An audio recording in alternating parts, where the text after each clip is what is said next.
isolation. Of those 21, 19 are household contacts. 12 were already in quarantine when they were tested, and the other 9 were isolating at home.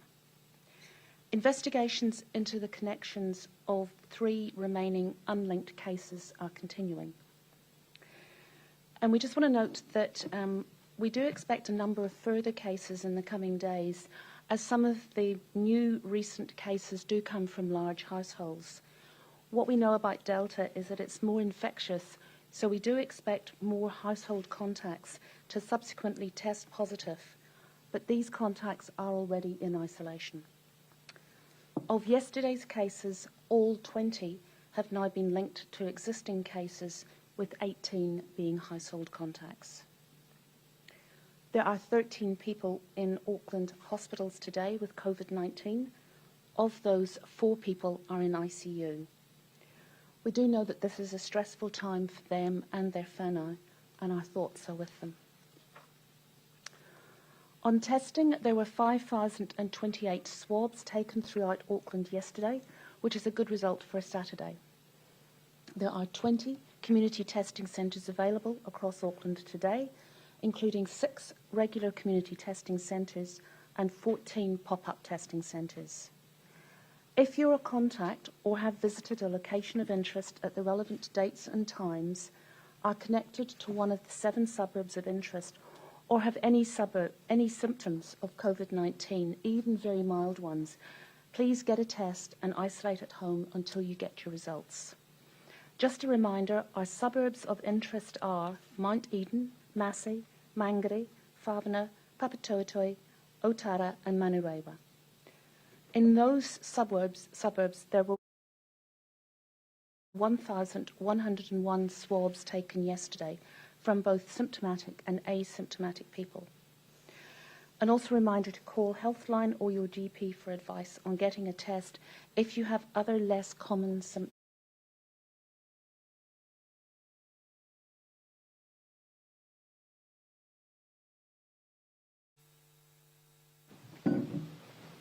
About immature notions, talking about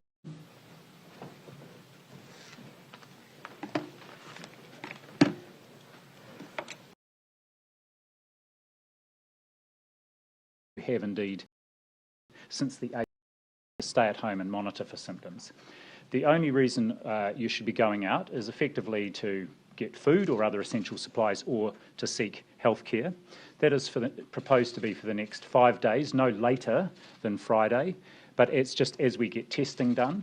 Some of you may be asked to be tested as we find locations of interest. And so one of the things I'd like people to do who are in that region is to monitor the Ministry's website for any emergent locations of interest. And if you have been at one of those, to follow the instructions. Testing will be available there in that area, and we will of course publicise where that testing can be got. So we will put that Section 70 notice up a bit later today, which will include a map of the region that is involved. Thank you, Dr. Bloomfield. And my understanding is that the police will mirror that Section 70 in the way the placement of boundaries around those areas. So essentially the approach that we have taken here is a bespoke level 4 lockdown requirement for an extended area around where those cases reside and where that community congregates around, including the areas where the school predominantly services. The reason we've used both a boundary approach and a Section 70, that means that we're able to cover those who might not live in that boundary, but who come in to work in that area. So we cover both our bases by operating in this way. It gives us that extra layer of comfort for both the community and those service towns around that community, that we are creating a level 4 environment for those most likely to be affected, for a period of time that allows extensive contact tracing and allows extensive testing across that community. For now though, I do want to thank everyone locally to date who has been involved moving quickly on this. Your help has been greatly appreciated. We have been thrown curveballs before in outbreaks, and this is one where a strong local approach will make all of the difference. So again, my huge thanks to everyone in the region who's been supporting the response, which includes our public health team in the Waikato and the Auckland area. Now, I'll come back to our status more generally. We're now 1 month and 4 days in from when we learnt of the first case in this outbreak.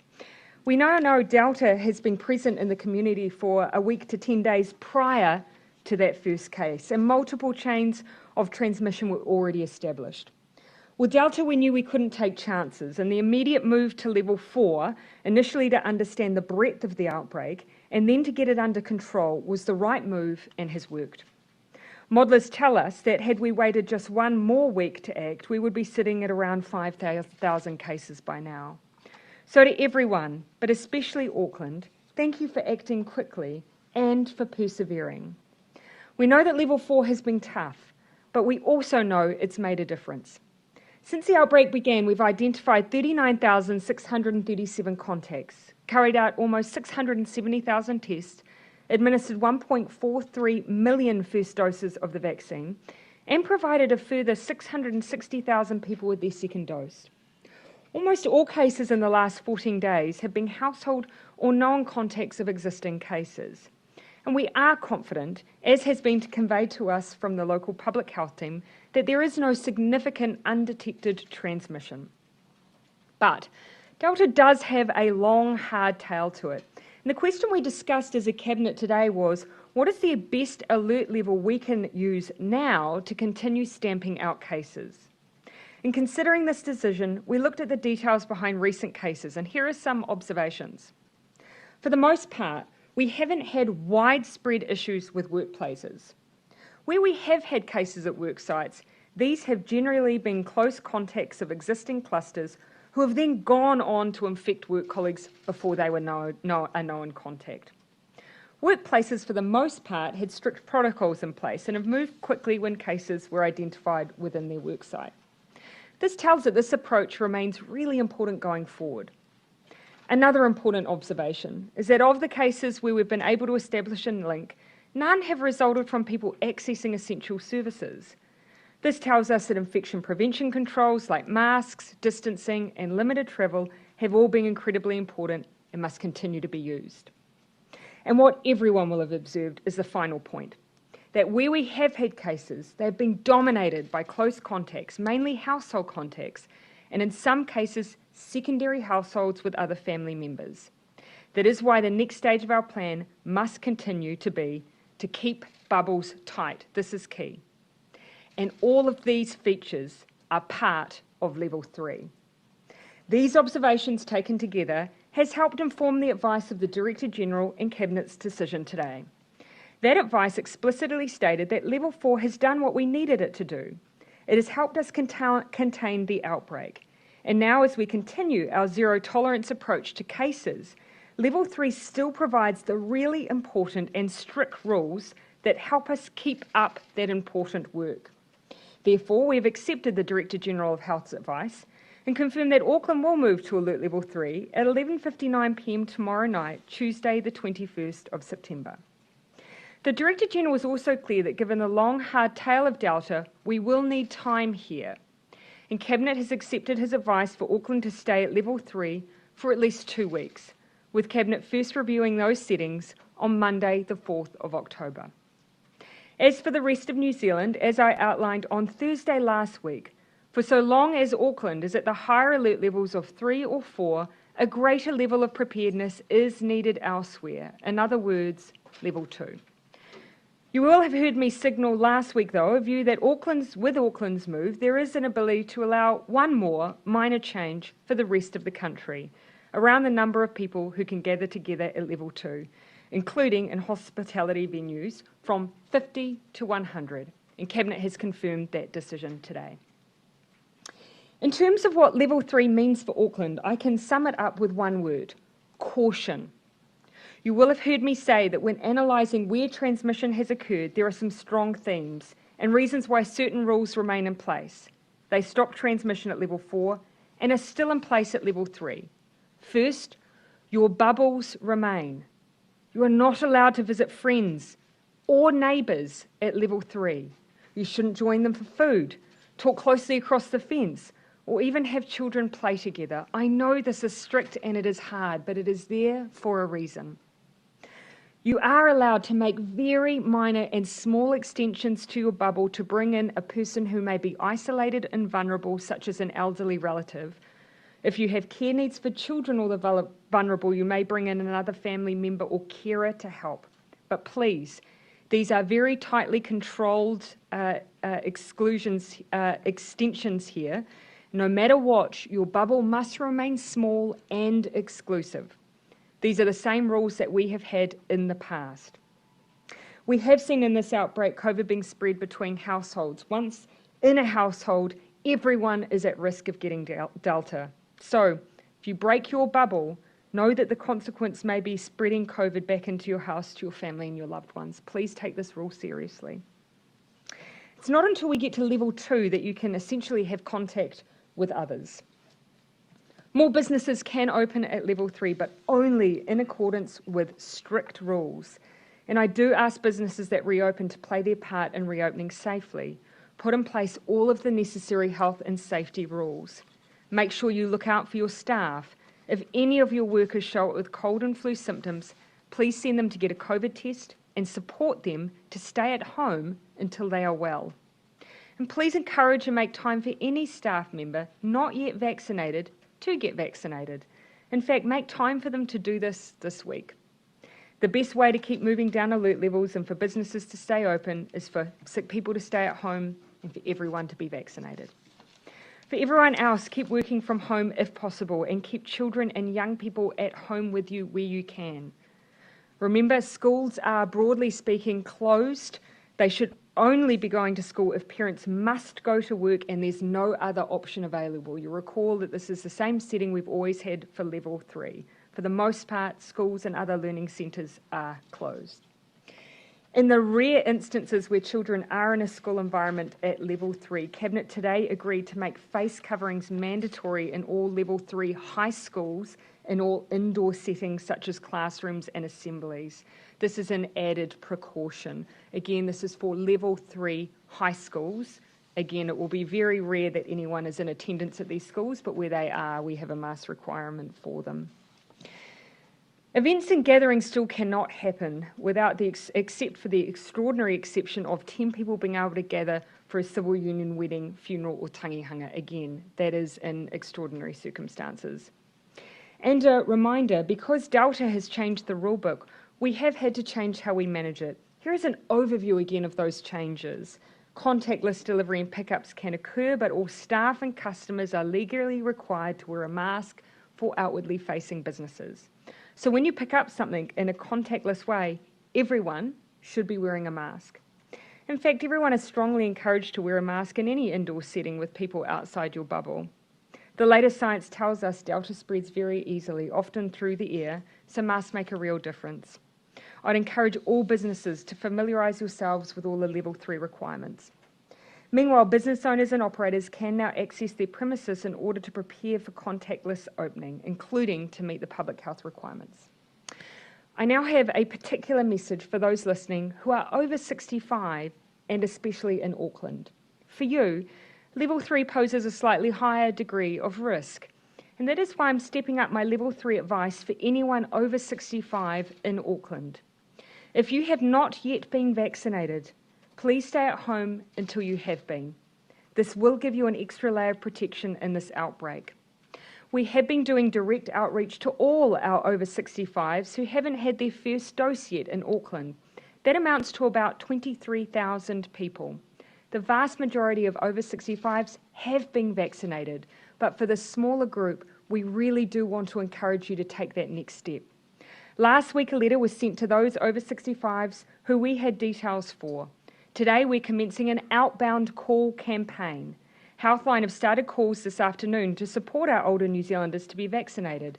These will average about 8,000 calls a day. If you get a call, please take the opportunity to ask any questions or raise any concerns. We have people on the end of the line who can answer them for you and help with the booking and support you to be vaccinated. If you have a booking that's a way off in the future, please bring it forward. There are plenty of spaces right now.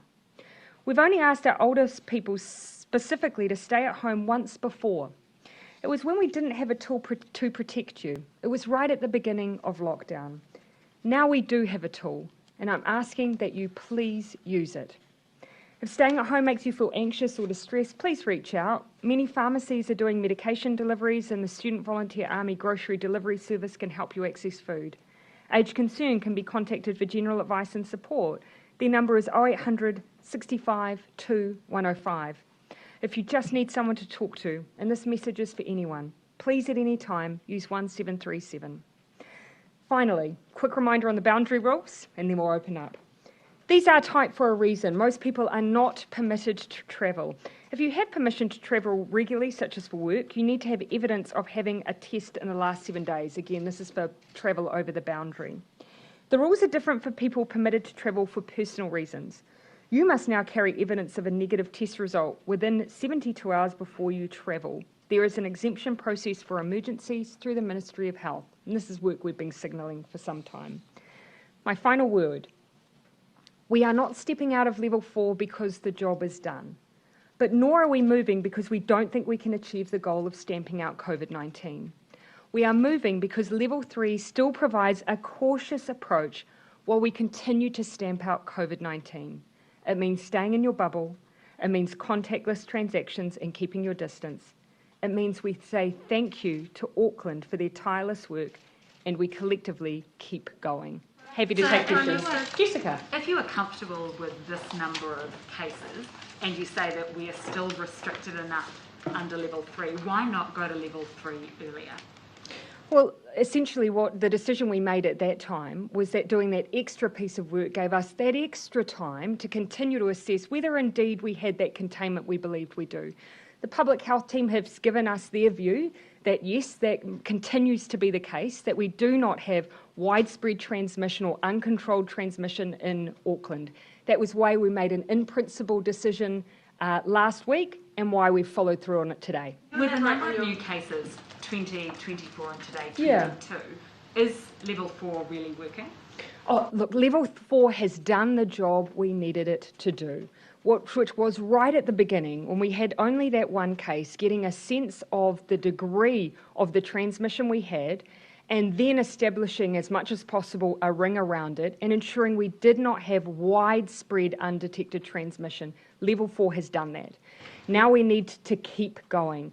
Level 3 is not a situation where we are broadly opening up. You stay in your bubbles, distance is kept, schools remain, broadly speaking, closed, and we keep doing the job of stamping out COVID.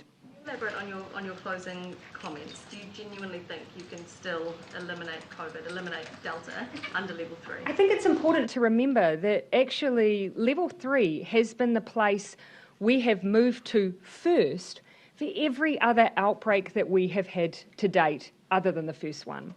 The reason we went to 4 first was because we saw in other states in Australia how quickly Delta moved. So we moved quickly to establish how widespread it was, get that broad containment, and now we need to keep going. And I'd really highlight again, 3 is a continuation of stamp it out, not a cutting loose of those restrictions. Despite those heavy restrictions in level 3, people are still going to be concerned that the outbreak's going to potentially blow out under level 3. What assurances can you give, and can you also commit to not yo-yoing back up to level 4? Well, you will have seen from the observations of where we've had transmission to date that ultimately all of the protections that level 3 provide will continue to be important for us, and were important in level 4, and they're all still there. We don't want people intermingling with others. We want those protocols of infection prevention, masks, distancing, all to remain in place, and level 3 does that. And we still restrict people's contacts. Schools don't open. You can't go into eateries. It's all contactless deliveries. That remains critical, and we asked everyone to play their part because that will continue to help us with case management. Are you rolling out a yo-yo back up to level 4? Look, we're moving now because the advice we have is we do not have widespread transmission across Auckland. If everyone continues to play their part, we can continue stamping out. Dr. Bloomfield, you might like to give your comments there, though. It's ultimately your advice. Two comments I would make. First of all, as the PM has said, good evidence from a range of sources that we don't have widespread undetected transmission in Auckland. wide testing, we've done some modelling. We're very confident there's not a pool of undetected transmission happening there. We are still getting cases come up, and often they are unlinked initially, but we are then able to link them back to specific cases. They're also centred geographically, they're much more confined to that South Auckland area. So whereas when we gave the advice to remain in level 4 most recently, we felt we had some still quite rough edges of the outbreak. We think they're not as smooth, totally smooth yet, but much smoother than they were. The second comment I would make, and again this reiterates what the Prime Minister has said, elimination is about stamp it out. It's about zero tolerance for the virus in our communities. And that's what level 3 is about. The difference this time is it's level 3 with high and increasing rates of vaccination. And so it gives us further opportunity to get those vaccination rates up even higher. The vaccination rate element is important. We haven't had that tool in behind us supporting our alert level restrictions before. We do now. We just need as many people as possible taking up that vaccination opportunity, and in particular, our most at-risk New Zealanders. It is a crude way to identify those individuals, but we do know the risk is higher for our older New Zealanders, which is why I have singled out our over 65s in this announcement today. A small number have not yet been vaccinated. We're asking them, please be vaccinated, and until that time, keep yourself safe. Gina, Just means and that then I'll just- come across to you, Just to Jason. clarify, that means stay at home, no access to essential services. It's exactly the same call as we made when we very first went into restrictions. At that time, we did ask our older New Zealanders to keep themselves particularly safe, and if possible, to use others to access essential services like food and pharmaceuticals, but of course to continue their health appointments. Here, what I'm asking again is until they have sought and received vaccination, to take up a similar approach. To utilise those around them who are able to support them with access to food and medication. But in person, they should, of course, still attend their health appointments and, of course, be vaccinated. Dr. Bloomfield. Why was that move not made at level 4? Well, we've actually, in level 4, essentially everyone's staying at home except going out for groceries. What we're acknowledging here is that with level 3, we will have a bit more movement. And so with that more movement, we are asking our over 65s who haven't been vaccinated to be particularly cautious. And the best way to be able to move in a level 3 environment safely is to be vaccinated. So this is a very specific call to the roughly 20,000 who have not been yet to please be vaccinated. Dr. Bloomfield said... Epidemiologists say there's a good argument for primary school children to wear masks. Can you clarify the current rules around that, and would you be willing to make it mandatory for those younger school children? Well, it would be Cabinet would make it mandatory. At the moment, our advice is to encourage it in primary school children, and for alert level 3 in Auckland, where there will be a small number of students going to school, to require it for secondary school students. What we've seen with the children in a level 2 environment at the Waikato school, did that give you pause for thought to make it more widespread among younger school children? Not at this point, no. So, Dr. Bloomfield said that under level 3, there's still a zero tolerance approach to COVID-19. Are you saying that that Auckland can't move into level 2 until there is 0 cases in Auckland or a prolonged period of 0 cases? Of course, the whole point of the zero tolerance approach is not that you'll have 0 cases, but rather you take an approach that wherever those cases arise, you are aggressively contact tracing and seeking to stamp them out. And that has been our approach all the way through and continues to be the approach that we are taking at level 3. So what does that mean in essence? It means that there's no change. We've always said zero tolerance does not mean 0 cases. It means stamping out cases where they are found. You'll also see in the level 2 framework, essentially what we're looking for there is greater containment. That's always been the description down the side of the alert level 2 framework. We would want a level of comfort that we had those cases well under control in a level 2 environment. So that's why we've said, look, we don't believe we'll be there in anywhere within 2 weeks. We're giving the certainty for Auckland that it will be at least 2 weeks. Can you expand on that level of comfort? Because there would be people watching this looking for some certainty. Does that mean 4 days in a row of under 5 cases, or just some inkling of... No, because as you've seen, Jason, today, I mean, the vast majority, a larger number, but the vast majority, again, household and close contacts. One of the realities we're facing is that some of the households affected by COVID-19 have been families, larger families. And that's been devastating to see, but it's also, again, why just taking a raw number approach doesn't tell the full picture. And I've said that repeatedly at this podium, so you know that rant well. Auckland can go into level 2 if there is still COVID in the community. We would want to be of the view that we were in a situation where we were well contained. At the moment, we continue to see mystery cases that are cropping up through community testing. Rather than us getting out in front of those, we'd want to see a turnaround in some of those situations, because that gives you cause to consider that even while we've retrospectively been able to link, that does pose some risk that individuals have been infectious in the community. Well, that's been certainly our goal all the way through, and if every single eligible New Zealander goes out and takes the effort to be vaccinated, that's the best thing we can do to ensure that it will be. So if vaccination rates are high, you think Aucklanders, and in fact New Zealanders. High vaccination rates will undoubtedly be a game changer for New Zealand. But the key there is high. You will have seen a lot of discussion overseas at the level of restrictions that are still in place and the level of hospitalisations where we have lower numbers. You will have heard Dr. Bloomfield say he's aiming for 90 plus. Of eligible New Zealanders, so that's the range in which we want to see people aspiring to. That's the kind of range that means we have fewer restrictions. We will take the opportunity over the course of the week to delve into a little bit more detail as to what that modelling is showing us about what vaccination rates mean for restrictions in the future, and that will give everyone a bit of insight into the information we're receiving. So we'll look to do that over the course of the week. Just on the prisoner. Yeah. When he was released on bail at the residence in Perth and Thames, how did he get down there? And did he go straight there, or are we not confident that they didn't stop on the way? Well, so the first thing I would say is that we have knowledge of every stop and movement, because this was someone who was on bail who was being GPS monitored. So that's the first thing, and that's useful information for us as we contact trace.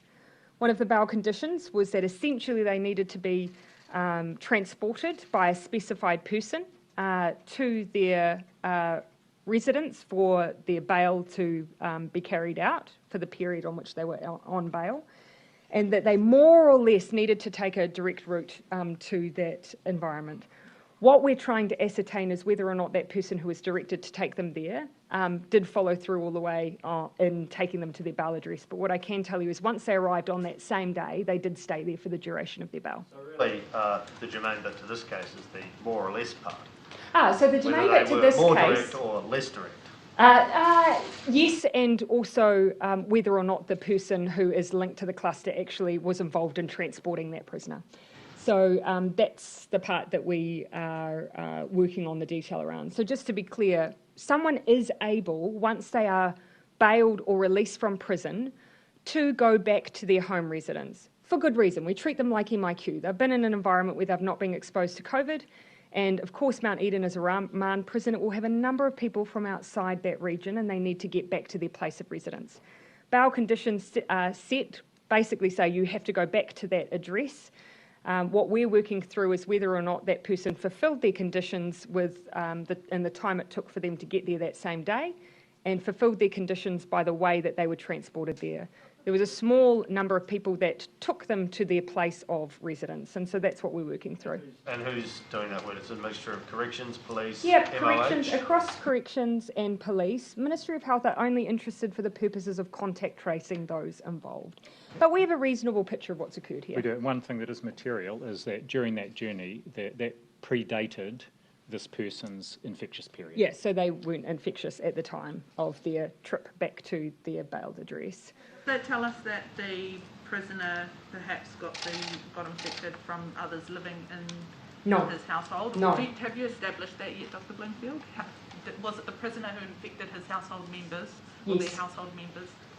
Yes, it seems we're still waiting for the whole genome sequencing on all the people involved, but it seems likely that the person who was on remand was infected by someone who had been in Auckland, probably one of the people who transported him south, and then as a result of, as he was required to, remaining at home with the other members of the whānau, he's infected other members of that whānau. Potential epidemiological link to the person who discharged themselves from Middlemore Hospital?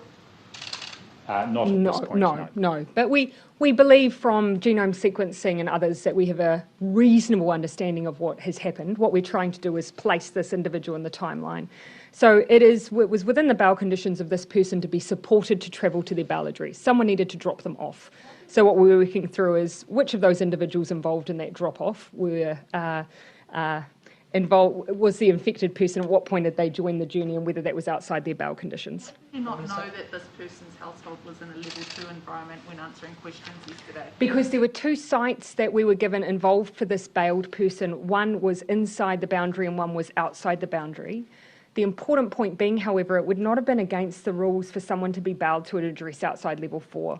What's critical is to restrict the movement of coming and going for that individual. Did they return a negative test before they were sent out into level 2? No, but they had been in prison for well over 14 days and there was no COVID in the remand prison. It's very clear that this person has become infected with COVID from someone that's been involved in their journey to their bailed address. And did the person who transported them, did they break the level 4 boundary? Well, if they were involved with transporting a prisoner, not necessarily. And this is the level of detail that we're working through at this point. Corrections, not just transport them?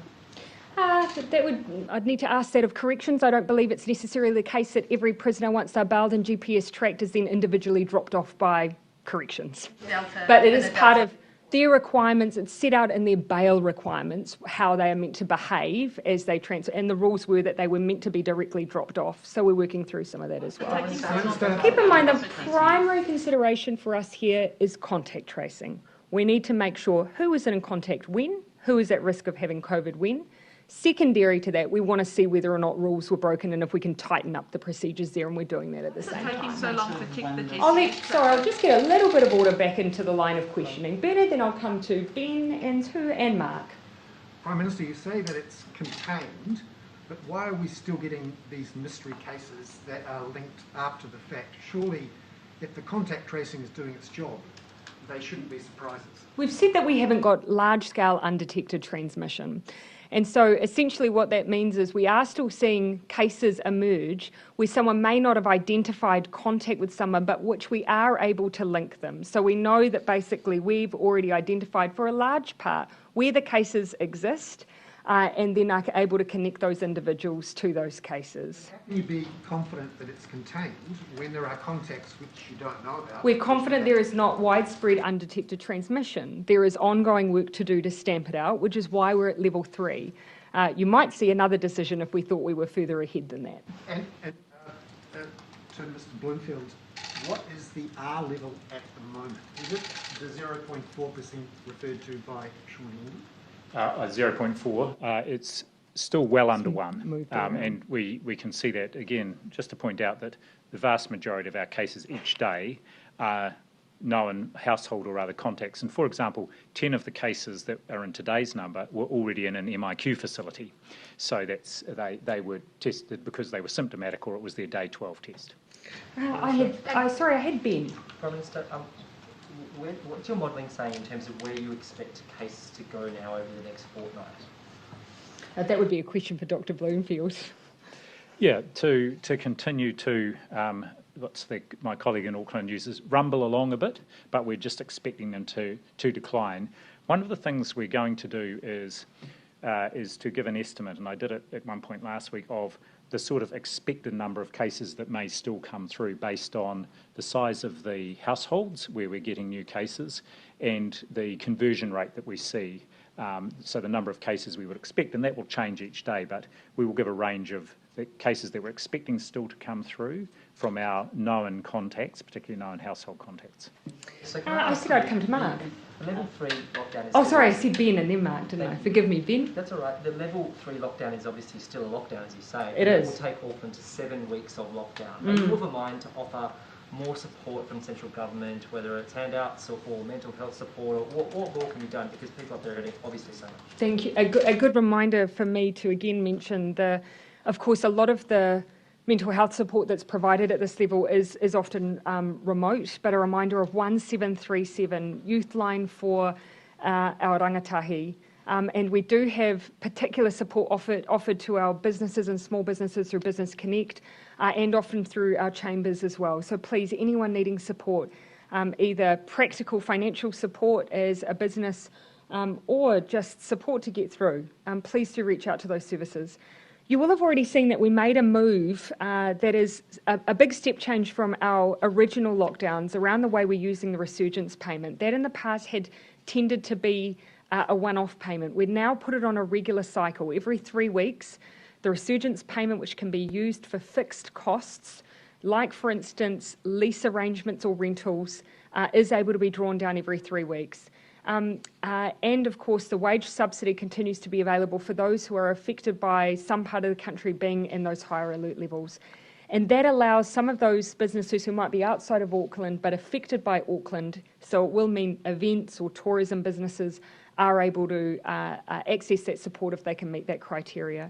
We do, however, constantly keep under review the needs of those particularly affected by these restrictions, and that's something the Minister of Finance is constantly assessing where our supports are hitting, if they're reaching those we needed, and if there's anything else we need to do. And just sorry, in the same vein, thank you. Yeah. What would you say to businesses majorly impacted in the South Island by these level 2 restrictions when they haven't had a single COVID case there for so long now? So you'll know that the reason that we keep that cautious approach going is that you have seen, despite best efforts to put up a solid boundary and put testing at that boundary, we do sometimes have people who are using legitimate means to travel for what are essentially rule-breaking purposes. So that's why we've been cautious throughout the rest of the country. So long as we have cases in Auckland and are at level 3, we want to protect the rest of New Zealand. And we've seen a good reason for that in recent days. So for those businesses, we have made a move on the 50 limit to 100. That's a reflection of our view that we do have a better state of affairs in Auckland. So we've made that lift from 50 to 100. I do think that will make a difference. For other businesses directly affected by level 3, they can still access the wage subsidy. So if it weren't for the risk of rule breakers, the South Island could be level 1? No, just generally. We have to accept that, unfortunately, we're not a country where you can easily build a wall around one part of our country. We're a very mobile nation, and we've done everything we can to restrict that movement. But you will have seen with the case we had with someone who was a truck driver, a legitimate purpose, where they were infected with COVID. So by them working in a country which has level 2 restrictions, that gives an extra layer of protection to all our communities when we need it most. Prime Minister, just on the I will just keep coming back through, Mark, coming back through the back. Do you have a sense of when this Greenland prisoner might have been infectious from, and how many cases there might be downstream? So we've set the date of interest from the 8th of September, is my memory, Dr. Bloomfield? Yes, that's the date that he travelled there. However, his symptom onset was the 11th, and so two days prior to that. But we've set it from the 8th because that's when the person, possibly one of the people who transported him, or the person who transported him, may have been infectious in the community. So that's adding a little bit of extra caution. Yeah. And do you have a sense of how many, or have any modelling about how many cases there might be downstream if you have a case introduced? If you have about 10 days of undetected transmission in this area?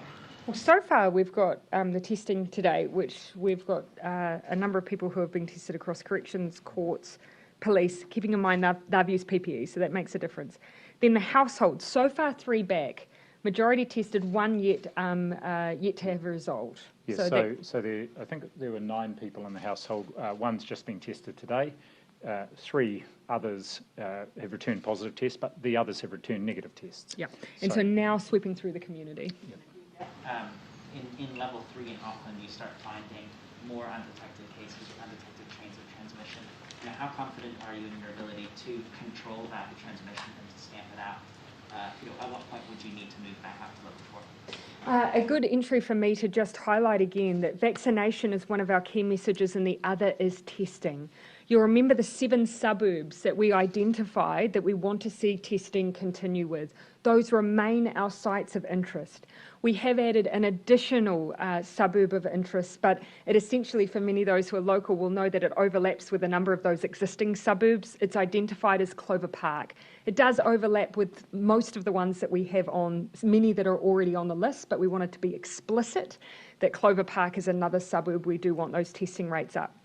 So what we'll do over the course of this week and next is come down and just report on the number of tests we're having come through those communities and initiatives we'll be undertaking to keep those numbers up.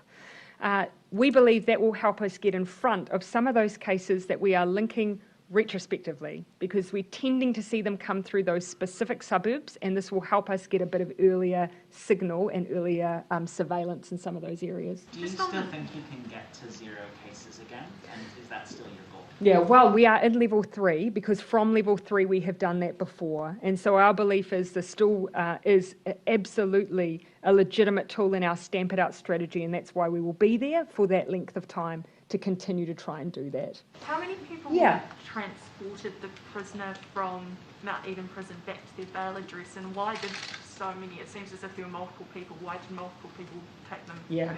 And so look, that is one of the questions that we're working through with corrections on. So there was a specified person who was meant to take them back to their bail address. So we're just working through whether or not bail conditions mean that that must be an exclusive arrangement or not. So that's one of the issues we're working through there. But to keep in mind again, someone is able to be transported, but those involved with transporting are then meant to be back in their level 4 environment. Section 70, how long exactly is it going to be in place? And I guess if cases pop up in the community there, will you look at a different response, whether that be a different election? Yeah, so 5 days initially, and that's so that we can get that testing underway, get returned results, do that rigorous contact tracing, and then we'll revisit. Yeah, so it's initially for 5 days. It could be shorter. It's 5 days or until a medical officer of health says that people can be released. That we think will give us a good amount of time, and we can adjust it as well. That's a good thing about a Section 70 notice. We can just adjust it as we go if there is new information that emerges. Very quickly on a different topic for a colleague, the counter-terror legislation is up for its second reading tomorrow. Critics have said that there is no need to rush it through, and that you should take your time to work through the bill. What's your response? Yeah, my response would be we have taken our time. This policy was first proposed to us by officials in 2018, and we asked for the work to be undertaken. It's then subsequently gone through a full cabinet process, been introduced into Parliament, referred to Select Committee, received submissions from the public and reported back to Select Committee. What I'm happy to indicate here is that there will not be any surprises in what is reported back to Parliament. We had consensus recommendations from the Select Committee over changes that should be made as a result of submissions which have been heard by the Cabinet, and we've not made moves beyond the scope of the original bill that went to the public and that originally went to the Select Committee. Prime Minister? Can I just ask your response to comments made by the Māori Pandemic Group earlier today that they were worried about anything less than level 4 for Auckland and the Waikato, saying that they were worried that the North Island is on the brink of a big outbreak otherwise? Well, the first thing I would say is you've seen that we've actually created an arrangement that essentially for this newly affected community does put them into a level 4 environment. But we've added a Section 70 so that we can actually cover off those who might work in the area but live outside, or may have had contact with anyone in that area. So we've tried to go a bit broader than would otherwise be a simple boundary change. So we've taken a very specific approach there, and I think really met the needs of what those have been calling for that specific area. More broadly, I would again just highlight that every other outbreak we've had to date, bar our first one, has been firstly managed and stamped out at level 3. Level 3, no one should be under any illusion that it is an unrestricted environment. It is very tightly controlled, and everyone in Tamaki Makaurau has a role to play in continuing to ensure those most important parts of level 3 are upheld, and that includes just not mixing and mingling with others. So there was a... Who haven't I had? Joe, in front. Just in terms of this bespoke arrangement, yeah. Is this what the country can kind of look to from here as boundaries, putting orders in place and making it more manageable from not even a regional but a much smaller perspective to manage this? Yeah, I mean, that's something that some countries have used in post-vaccine environments, for instance. We have, perhaps an outbreak and lower vaccination rates, and it's actually the way I describe our public health units dealing with issues like measles. What we probably may not have registered is that in the past, before COVID arrived on our shores, our public health officials, if they saw a flu outbreak in our aged care residential facility, have the ability to close it down and manage it. Likewise, for other areas of work, if they see outbreaks of other infectious diseases, they have the ability to take those local approaches. And so those are the kinds of things you want to have available to you in managing outbreaks in vaccinated environments too. Just on that, Dr. Bloomfield, do you see this, like you said, even as a bit of a test to see what compliance is like with such a bespoke, smaller arrangement like that? Well, certainly we've used our Section 70 notices in a range of ways actually right through the pandemic here, including, for example, to require people flying back from Australia to do certain things. And this, I guess, is just extending that to requiring people in a geographical area or who have accessed that geographical area. So it gives us another tool in the toolbox, and actually at the moment it's being used sort of in a complementary way to the alert level boundary that's there. But it does show that we do have not just the ability to use an order under the Act, but also a Section 70 notice. On the basis of my computer malfunction, I will continue to take questions. I'm going to come over to Claire and then I'm going to whip through the back again for our TVs. I might finish with Jason. Can you give us some indication of what would happen what the prompts would be for you to have to move back into level 4 again? And also what factor lockdown fatigue had in your decision to move down to level 3 this time? Well, if I may, I might start with Dr. Bloomfield because he gives us the initial advice that then we then consider. So I'll take it in that order. Well, I think just to go back, alert level 3 is highly restrictive, and we're confident that the alert level 3, alongside the testing, contact tracing, isolation, putting our cases in quarantine facilities, and indeed continuing to vaccinate as fast as possible, gives us all the tools we need to continue to contain and indeed try and stamp out this outbreak. So I'm not planning anytime soon to give advice that we need to go back into alert level 4. We wouldn't have given the advice unless we felt we could keep things contained in alert level 3. What would prompt that advice, basically? You need Aucklanders to abide by level 3.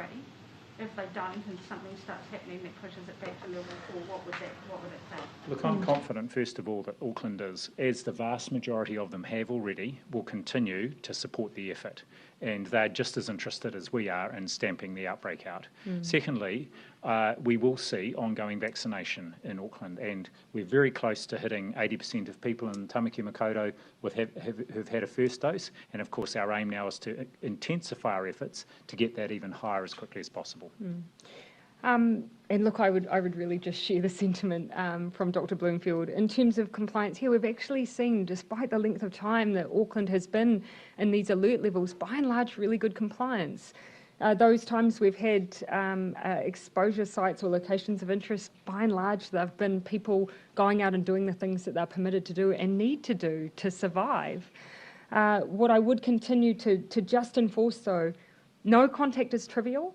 So you might think that a conversation with a neighbour is not serious, or your children playing together in the street is not something to worry about. A significant proportion of our cases have been young people. And so actually we do need to worry about them as vectors of transmission, and we do need to make sure that we look after them by keeping our bubbles tight and not mingling with any other households, and that includes family members in other households. I'll come across the back there. I had Gina, Benedict, and then I was going to finish with Jason. So just a question for Dr. Bloomfield on what the I don't recall saying your name, Bernard, but I'm going to let you off. I don't want to reward bad behaviour, though, so I'm then going to stick with my loop round. Sure, my hand gave an incorrect indication. I'll sweep to you, Bernard. Thank you. Dr. Bloomfield, what's the trajectory of the vaccination rates which would get us over 90% in Auckland? What does your modelling say? Early October, I believe. Our modelling says in the first half of October. However, I'd be keen to do it as soon as possible. So we have the capacity there, all the systems are in place, and now is a good time, then this next 2 weeks during Alert Level 3, for anyone not vaccinated to get out there. And we will continue to provide an increasing number of opportunities for people to get vaccinated. When you say over 90% is the sort of range you need to be freer of restrictions, is that 90% double dose or just single dose? Well, ultimately it's fully vaccinated, but even a single vaccine is quite protective. With the Pfizer, we've seen that, including against Delta, and 90% minimum. Right from the start, my position on this has been as high as possible, which means ideally every single eligible person. What's encouraging though is the uptake rate between first dose and second dose is really close. So the vast majority of people who are getting their first dose are then following through with their second. And yes, one dose matters, but 2 doses is where you get that really protective factor for hospitalisations and serious illness. So we really want to keep encouraging everyone, do the job right, get both doses to get the full protection. And encouragingly, we're modelling basically off full vaccination rates because for the most part people have been. It's a very small percentage who haven't. Do you then have the capacity to, instead of do the 6 weeks in Auckland, bring it back forward to the 3 weeks? So, have you considered doing yeah. that? So you'll see that when you go to the booking website, you have the option of the 6 or the 21 days. It still sits there. And for those who have vulnerabilities, so for those who might have comorbidities, or illnesses that might make them particularly vulnerable, particularly the over 65s, they should consider a shortened time frame. Dr. Bloomfield? Yes, that's true. And still, our standard interval we're recommending, and what the booking system is set up to do, is the 6 weeks. Yeah. And there's no reason for us to change that at this point. But it's available to individuals on the site. They can take that decision. Yeah. Last time Auckland was at Alert Level 3, there was a lot more traffic crossing that southern boundary into level 2. Have you put extra resource into that border and also into the testing of people needing to cross that border, or will there be less of it this time? Yeah, so we've got the difference being, of course, last time is there were some people who were travelling. Remember, that was the first. We went 3-2. We didn't have a 4, so we've actually already had the ability to set up what we needed. It's not the big jump that we had last time. The second thing I'd say is that the reasons for travel essentially remain in place from the 4 environment for the 3 environment. So we are not expecting a big change in the way that boundary looks and feels. There is still no regional travel. You still have to have permission from MB to travel for essential work. You still have to be tested on a 7-day rotation. And if you're travelling for an exempted personal reason, you must have a test 72 hours within 72 hours of travel, unless you have an emergency exemption from the Ministry of Health. The prisoner, is the working theory that he caught it in the car ride, or did the person transporting him then stay in the household in a level 2 environment from level 4 to level 2? Yeah. So he was transported by 3 people. We believe the person who infected him was in that car. We're establishing the length of time that person then resided with that individual. Yeah. What did you make of that phenomenal demand for the MIQ places this morning, and did it give you any sort of reason to think about perhaps putting on more supply in terms of MIQ? What I can report is that there is more supply. That was an additional, a first release of vouchers. So we had 5,364 people from 117 countries who secured MIQ vouchers today. And we will be doing another release of a few thousand vouchers again early next week. What's really interesting to see, though, from those who were seeking vouchers today is the most popular demand were around those vouchers closest to Christmas and the New Year. With some lesser demand for those vouchers, not as great a demand for those vouchers that were a little more close, so September, October. So that tells us that generally the high demand of people coming back for particular reasons at certain times of the year. So that just gives us a bit of a sense of the reasons for return for some people. The majority of passengers looking to come into New Zealand, vast majority Australia, and then Great Britain. And then it progressively spreads across a number of countries. Did you have any update on whether we've been able to get a support person into MIQ for the father of the 3 children who were killed in Timaru? Forgive me. I'll come to another question while I quickly check. I did have some advice on that, and I'm going to see if I have it in front of me. But I'll ask just if someone else had a question in the back. I'll come to you while I...